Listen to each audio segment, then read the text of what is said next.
Well, in this episode of Newt's World, Anduril is transforming military capabilities with advanced technology for the United States military and allied forces.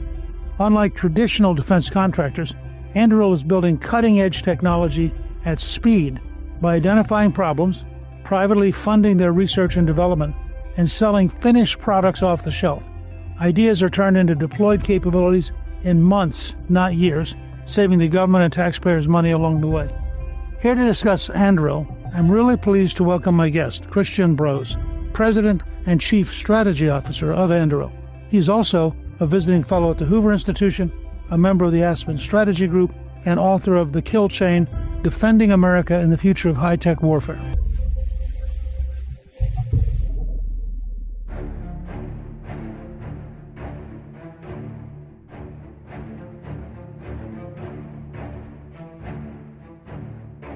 Chris, welcome, and thank you for joining me on Newt's World.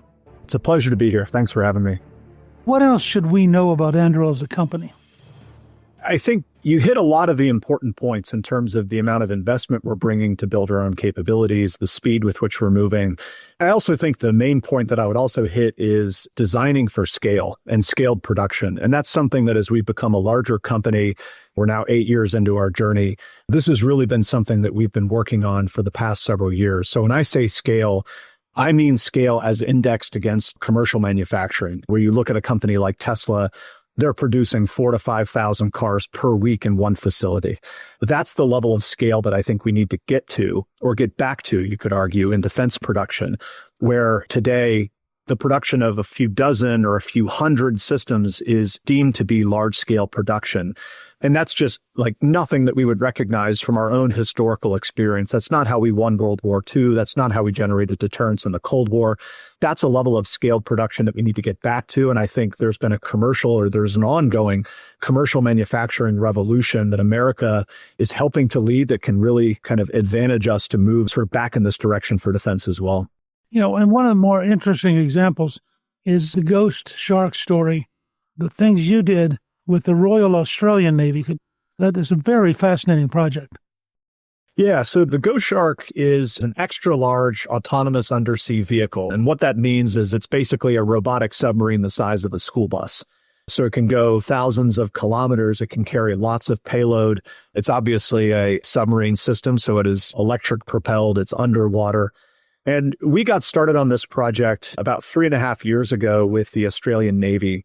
And the reason we started working with the Australian Navy in part was because the U.S. Navy had been working on a similar type of program since even before Anduril was a company, and it wasn't going well. And we just saw no path to be able to do something new with the United States. So we went to the other side of the world. And what we found in the Australian Navy was an absolutely serious partner, a partner who is willing and able to move quickly. From the first conversation to getting on contract was about 3 months. What was different about the program was that Anduril did fund half of the development cost of the system. The Australian Navy funded the other half, so it was a co-investment model. When we started this project, Anduril didn't have a company in Australia. Part of the agreement was that we would incorporate Anduril Australia as an Australian company with Australian leadership and an Australian workforce, which we've now done. We committed to delivering 3 operational prototype systems in 3 years. And we actually delivered 4, and we did it ahead of schedule by the better part of a year. That phenomenal work has now transitioned to a $1.7 billion Australian dollar production contract, which we're now moving out on. We have a team of probably 200 people in Australia. The program has a highly Australian supply chain that's leveraging a lot of American and UK technology as well.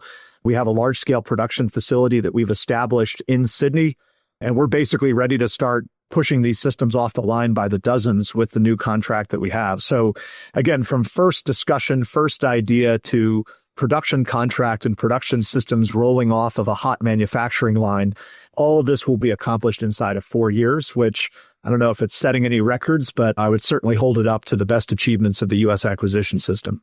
Just to make clear for our listeners, the Ghost Shark is a school bus size submarine. So it's not tiny. Correct. Fully autonomous. When you say it's fully autonomous, does that mean that it is internally controlled? Yes, from a software or from an autonomy standpoint. So this is almost how it has to be when you're working underneath the sea, where your communications denied, your GPS denied.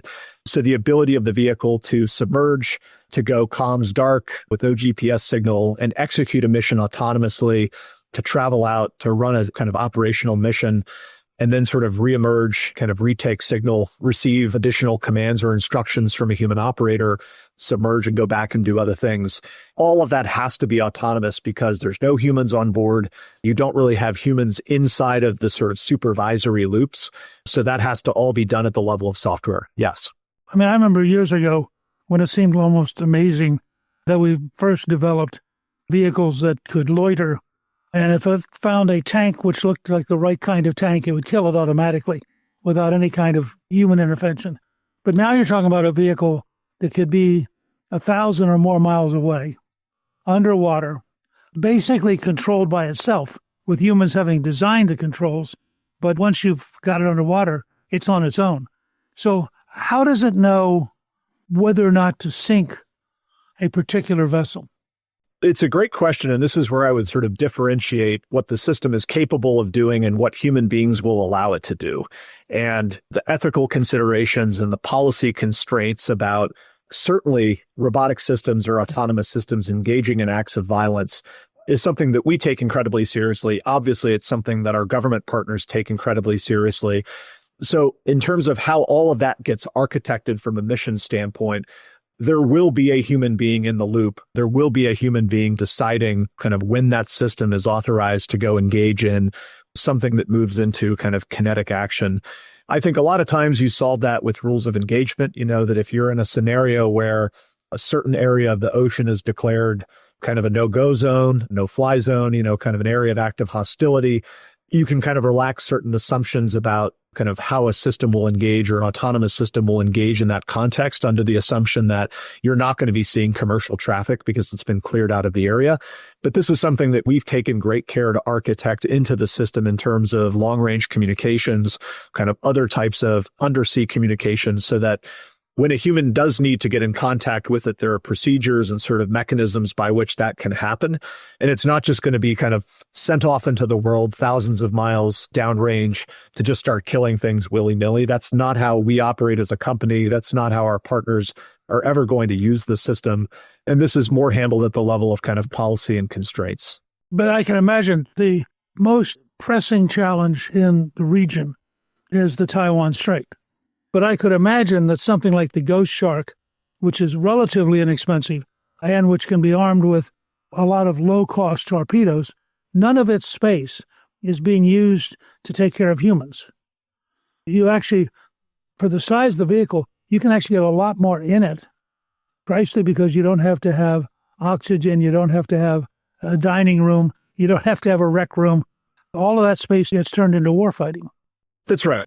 The system is very large, but compared to a Virginia-class submarine, for example, it's small.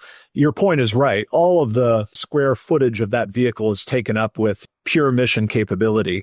I think the way we look at it is it's really going to be kind of a complement to a lot of those higher-end warfighting systems like a Virginia-class, which is just a unique piece of capability that's unrivaled on the battlefield.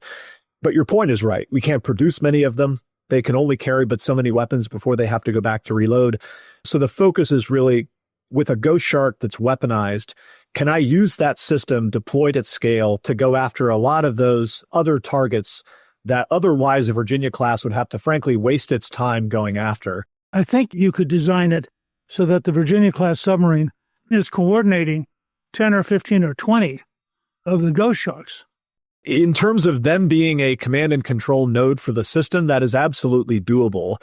My point was only that in terms of how you're going to use the exquisite asset or the exquisite capability of a Virginia class, you want that going after the hardest of the hard problems that it and only it is able to do, and leave a lot of the other kind of lower level work in terms of what a Ghost Shark would be capable of doing. So it ends up more as a high-low mix of capability, where again, the Virginia class could be in command of a lot of those robotic systems, but it's using them more as adjunct magazines to go after a lot of the targets that it itself doesn't want to have to waste torpedoes on. But that then gives you a potential per $1 billion to have a force multiplier of enormous capability. Absolutely. That's right. And I think that's the whole thesis here is how do we get to scale? How do we kind of increase the volume of weapons we have deployed on the battlefield available to our warfighters?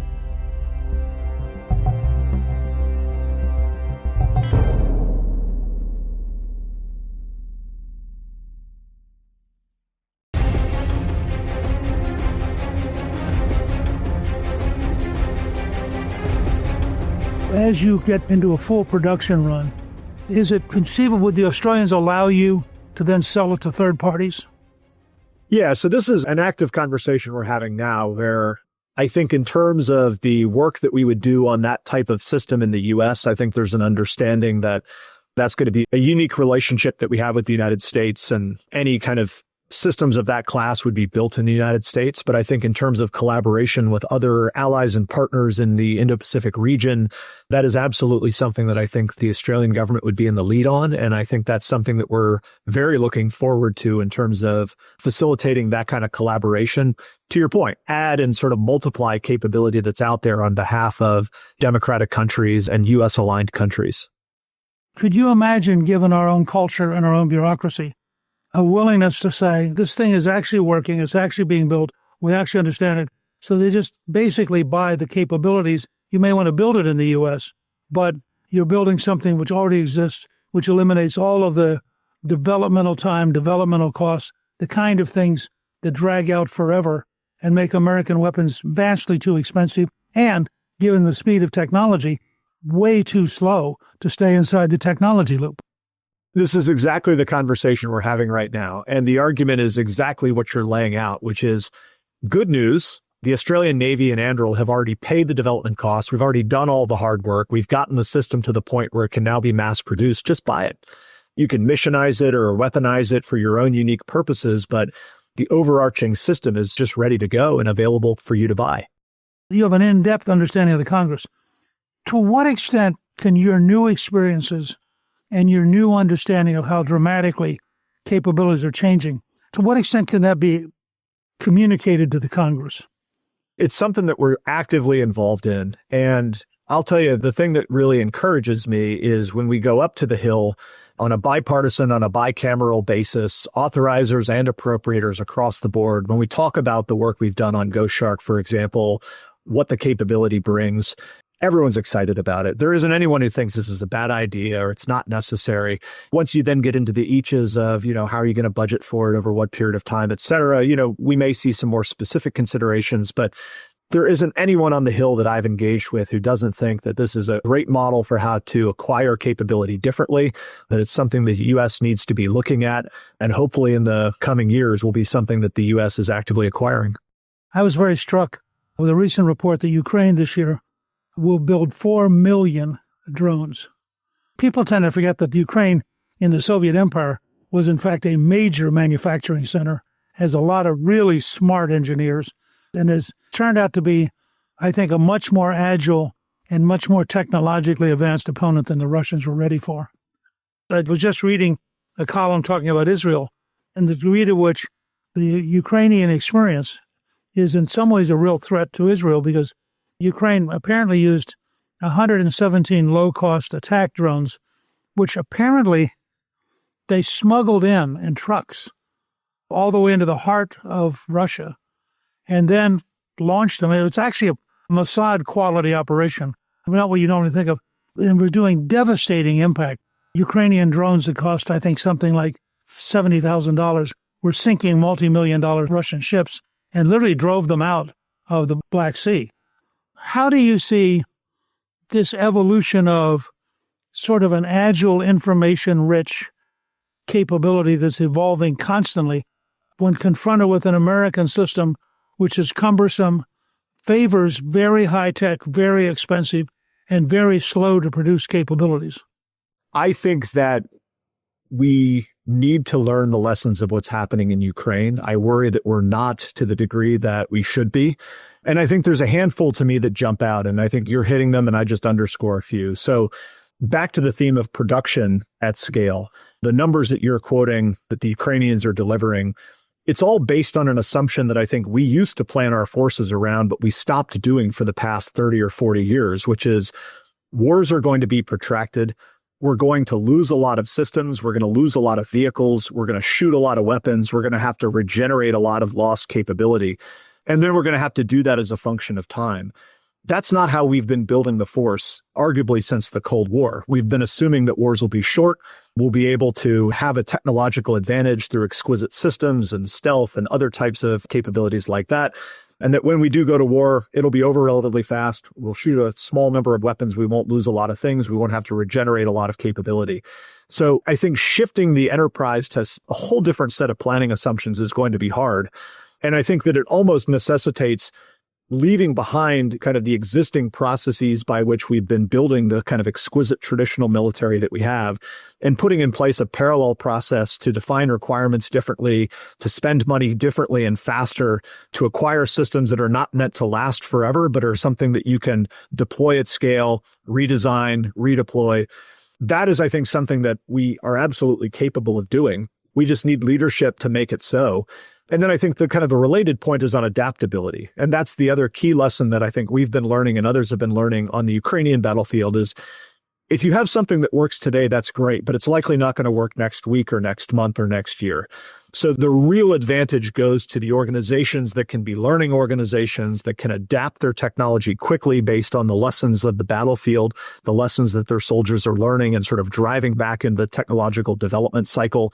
The U.S. government doesn't work that way. We work on these long linear kind of timelines that you just laid out. It argues for having this kind of alternative pathway for expendable systems and attritable systems, things that are not B-21 long-range strike bombers and Virginia-class submarines that are just always going to travel a different path. And we do need those systems. But I think we have the authorities, we have the resources, we certainly have the sense of urgency and the desire to do this. We just need to build an alternative process or an alternative pathway that allows us to get these kinds of large-scale, lower-cost, oftentimes more autonomous systems developed quickly, produced at scale, produced by a different type of defense industry, and really bring them into the fold. All of this is there. I think we have all of the basis to be able to do this and really change our defense industrial base, change the composition of our force. It's just a function of leadership and imagination.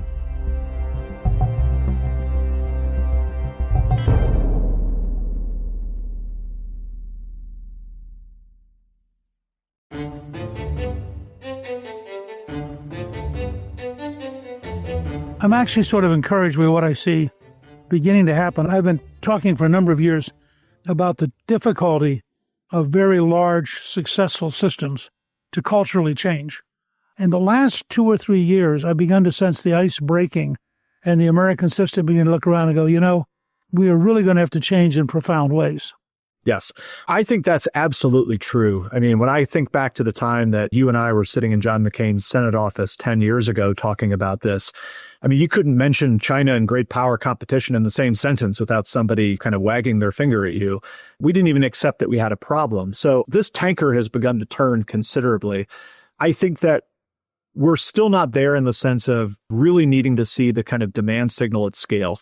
I think that we're starting to see that spinning up in the first several months of the Trump administration, I think under the leadership of the Secretary of War and the service secretaries, the Deputy Secretary Feinberg. I think we're really starting to see a demand signal to industry that is actually related to the kind of scale of problem that we're facing that is going to unlock the American system in a way that we have not really seen happen in the defense world, probably going back into pretty deep into the last decade, certainly pre-Last Supper and industrial consolidation. And I think that's the level of demand that we need. And to me, where I'm very optimistic is if the government can sort itself out at the level of kind of requirements and funding and demand signal, I think we have all the raw material in this country to meet that demand on a timeline that's relevant. We have the talented people, we have world-class technology. We actually do know a lot about modern manufacturing. We're doing it in a lot of instances. The ability to kind of generate and regenerate a lot of that capacity in this country quickly, all of this is achievable. So to me, it's really just a function of if the government can think about procuring capability less in this sort of 5-year proto-communist way that we've been going about for the very long time and actually start to get American capitalism back into defense the way that it once was. Again, I'm not saying we're going to solve every problem that we're facing immediately, but I think that we begin to unlock, a different set of behaviors, a different set of incentives. We have endless kind of access to capital in this country. Again, all the raw materials are there. We just need the sort of right signal coming from the government, and I believe we're starting to see that. In an article you wrote, I think, for National Review, you cited something which I've been told over and over, which is every time we do a war game about Taiwan, we run out of munitions about the end of the first week. While we build these huge complex systems that are very expensive and very capable in one way, they deprive us of the redundancy and the inexpensive capacity to kill that may be at the heart of how you survive in a conflict like Chinese attempting to cross the Straits of Taiwan. From your perspective, are you beginning to see us move towards a greater realization that we have to have a massively larger and more capable munitions? Do you have a sense that we're beginning to shift in our understanding that if we don't solve the industrial base problem and get to less expensive, dramatically more reproducible capabilities, that we'll be out of the game?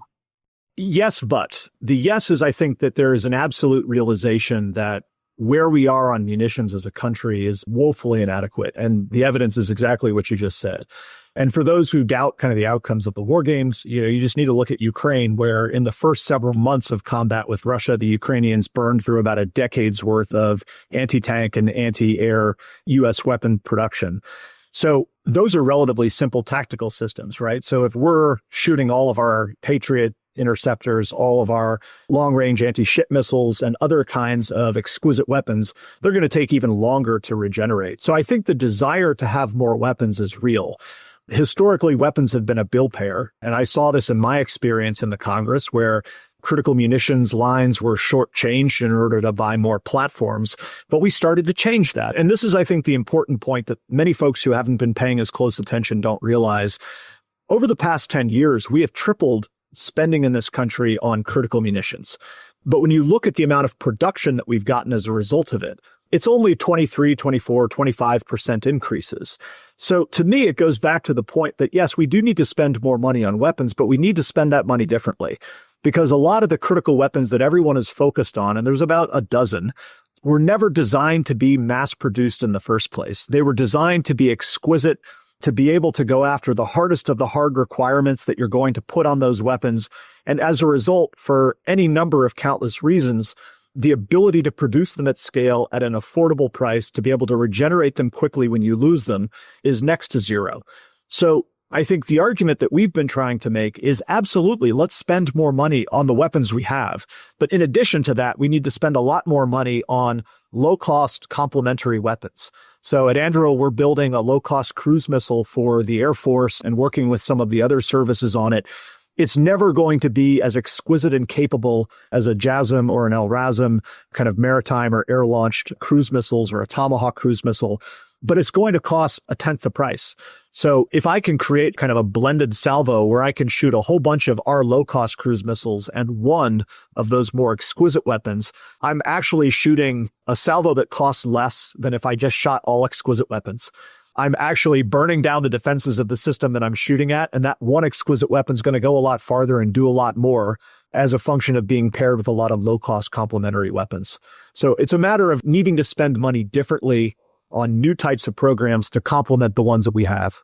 As you watch artificial intelligence and its various spin-offs, isn't it likely that these low-cost systems, in fact, within a very short time, are going to be as sophisticated and as capable as today's very high-cost systems?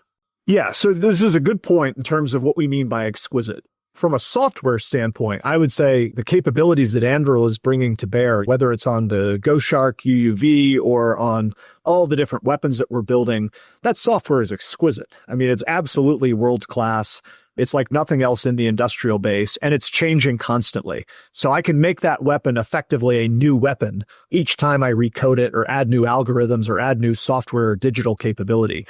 When we often talk hardware, that's where I think when we say exquisite, we're getting into different kinds of seekers and countermeasures and other kinds of survivability mechanisms that drive up price, that drive up complexity, that reduce producibility, that sort of drive out lead times. That's the kind of stuff that really limits our ability to produce at scale, in addition to a whole host of other things that get into, assembly and manufacturing and critical materials and things of that sort. But, from the standpoint of what's inside of the systems that we're building, I mean, that software is absolutely exquisite. The good news is that it changes daily, weekly. You can adapt it to the threats that you're facing, and you're making that weapon incredibly more intelligent than kind of its traditional alternative. Chris, I want to thank you for joining me. And our listeners can find out more about the incredible work you're doing by visiting your website at Anduril.com. Thank you to my guest, Chris Brose. You can get a link to Anduril on our show page at newtsworld.com. Newt's World is produced by Gingrich 360 and iHeartMedia. Our executive producer is Garnsey Sloan. Our researcher is Rachel Peterson. The artwork for the show was created by Steve Penley. Special thanks to the team at Gingrich 360.